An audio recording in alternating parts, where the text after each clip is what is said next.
So in today's video, I want to go over two different setups that you can use for the deadlift, and this is specifically relating to what you do with your hips before you lift the barbell off the floor. So the general two that you can use, and there's different variations of each, but I'm just going to make this very general.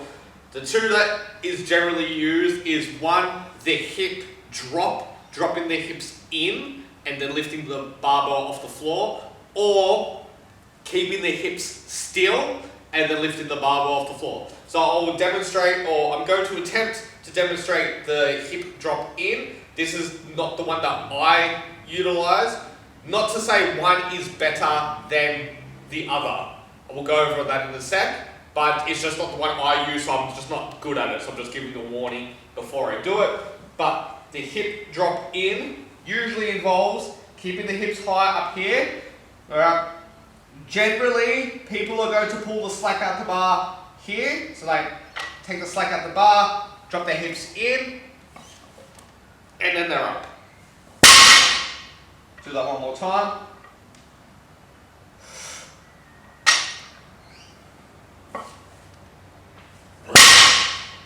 And then there could be different speeds of that. Some people might do it a little bit faster, a little bit slower, but general idea, hips are high, take the slack out the bar at some point, drop the hips in to the position that you want to start your hips in for that lift off position, and then the bar is lifted off the floor. Then the hip still variation is just starting your hips in the position or very close to the position that you want to be in before you lift the barbell off the floor. So this is going to be my hip height. Alright, from here, I'm going to take my slack out the bar and then straight up.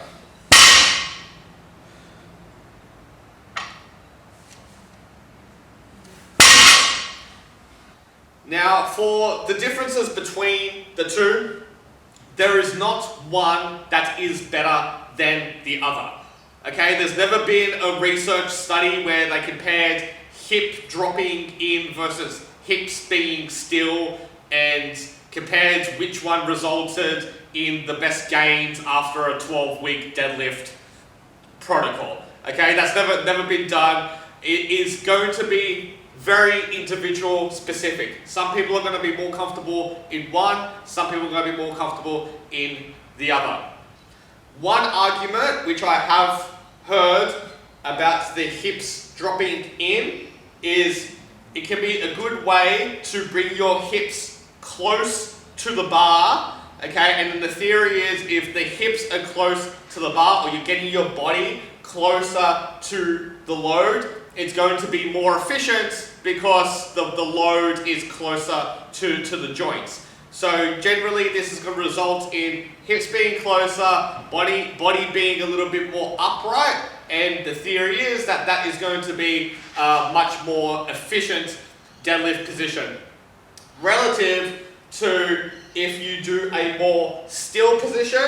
I mean, you can obviously you can bring your hips closer to the bar if you like to, but generally in a more still position, you might be, again, it's going to differ depending on how you actually perform this still hip setup, but you may be a little bit more over the bar with the hips a little bit further behind the load, okay?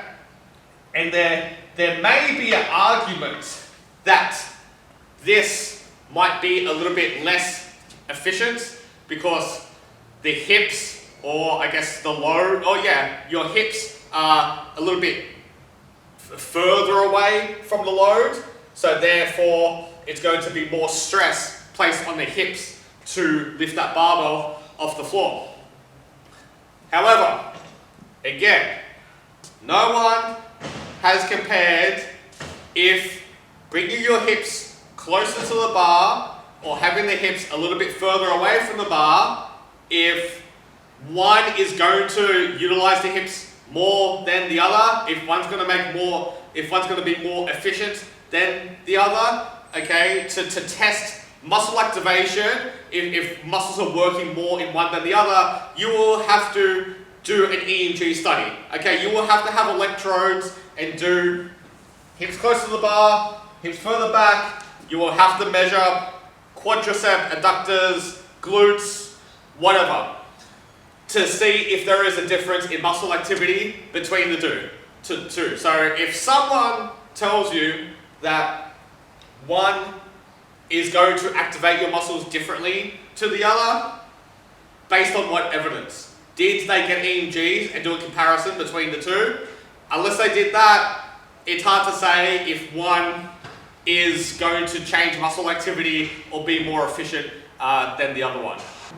So something to consider, this is purely anecdote. Again, I haven't measured EMG between the differences of the deadlift setups. If you are starting with your hips a little bit closer and you're a little bit more upright in the deadlift, what I am potentially thinking, if the hips are closer and you are not using the hips as much in the deadlift, well then there might be a little bit of trade-off that you're using more of, I guess you could say, this anterior portion of you. Maybe more of your, I don't know, quadriceps, adductors, I don't know, anything in this lower half, anterior or front region, because the hips are a little bit closer. Opposite ends to that, if your hips are a little bit more behind the bar, okay, this might not be so much a downfall, because maybe this might place a little bit more stress on this kind of hip posterior part of your body. Alright, if someone is stronger in those muscles, maybe being in that with the hips behind the bar might be better for them. Again, I don't know if that's true. I don't know if having the hips closer to the bar, if it's going to change muscle activity versus having the hips behind the bar. No one knows.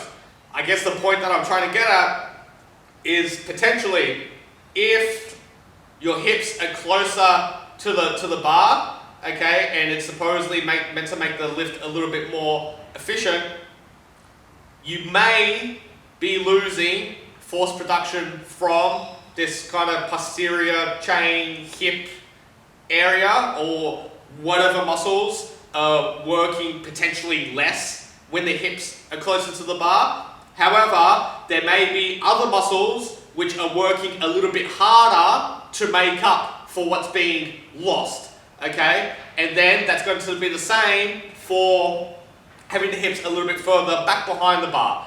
If that puts more stress on your hip or posterior muscles, or just a whole bunch of muscles which are different to the other variation, there might be a bunch of muscles that are getting worked a little bit more and some a little bit less. So I don't think one is better than the other.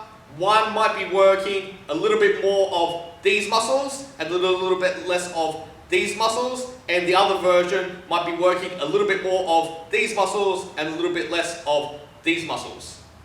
So I just want to show you a couple of technical faults that can happen in either variation as well, and something to consider depending on the one that you want to choose to utilize.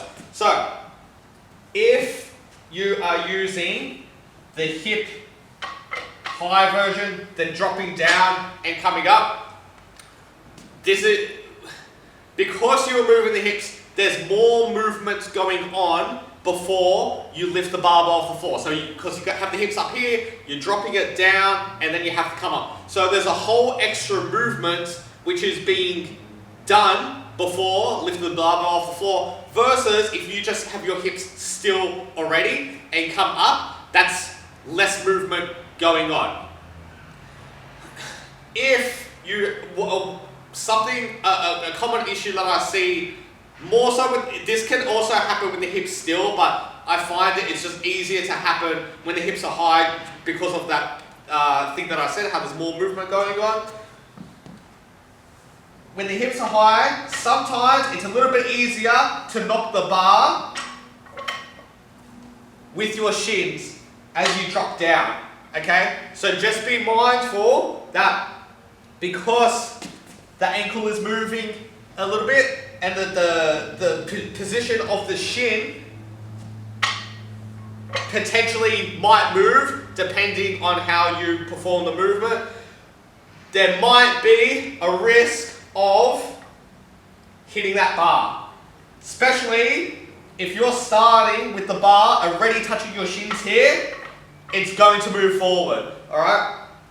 So generally, you're going to have to be, well, to be honest, in both deadlifts, but generally in this one, what might be even more important is you might want to keep a little bit of a space between the bar and your shins. So when you're up here, and you pull the bar, you can bring your shins to the bar, okay, to hopefully reduce the likelihood of you hitting the bar. So that could be a potential technique error that can happen with the hips high, dropping them down. I think a benefit of it is it's quite good at teaching someone to pull the slack out the bar, okay? Because when you're in this position here, I find it is, just purely from personal experience, I find it is quite good to get a nice pull on that bar and wedge yourself in and build a lot of tension as you're dropping the hips down. You can see that I was building, I guess, so much tension that the bar was basically hovering off the floor before I even lifted the bar off the floor. So if I pull that tension, come down, okay.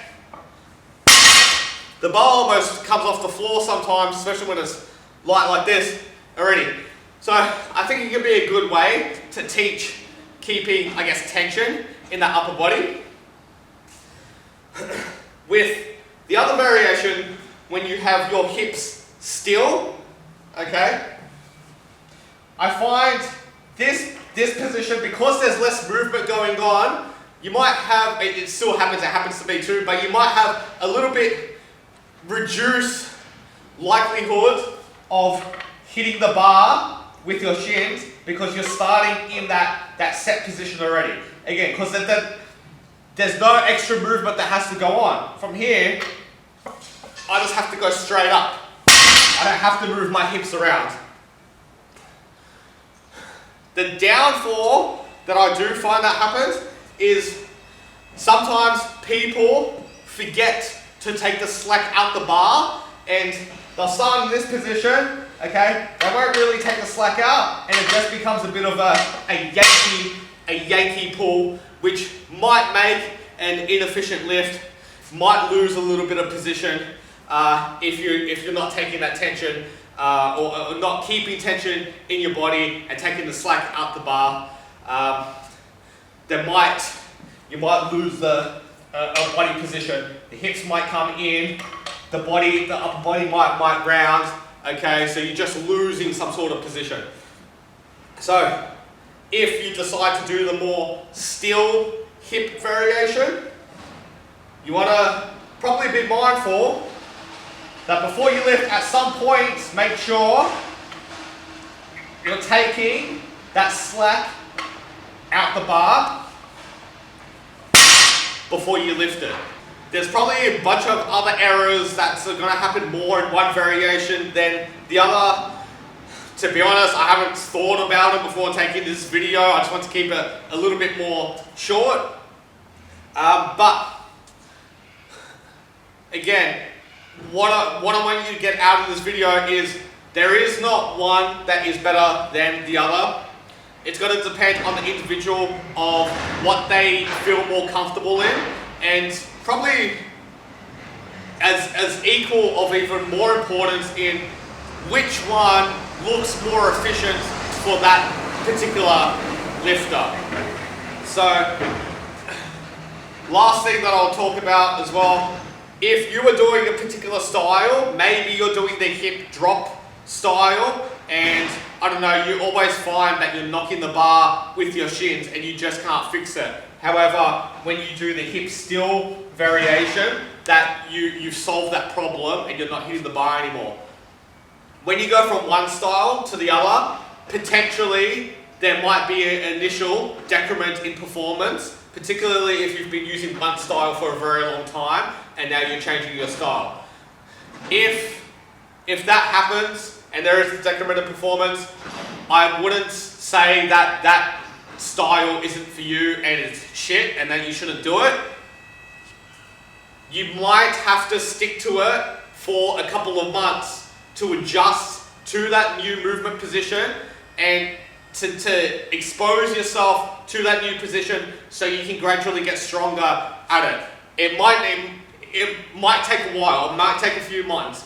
Don't expect it to happen in a couple of weeks. It might, okay, but if you've been doing a particular style for a very long time, it may take a little bit to adapt to a new style. So the point I'm getting at is if you choose that you want to change your deadlift style, okay, don't just blow it off after a couple of weeks because you can't get it or you just don't feel strong in that position. If you really want to commit and change your style, you're going to have to commit to it for a prolonged period of time and then to see if it actually is better for you. Then maybe after a few months, if that style is still not working for you, okay, so maybe you can go back to your other style. But basically just to commit to it for a while and don't, I guess, disregard it in just a couple of weeks.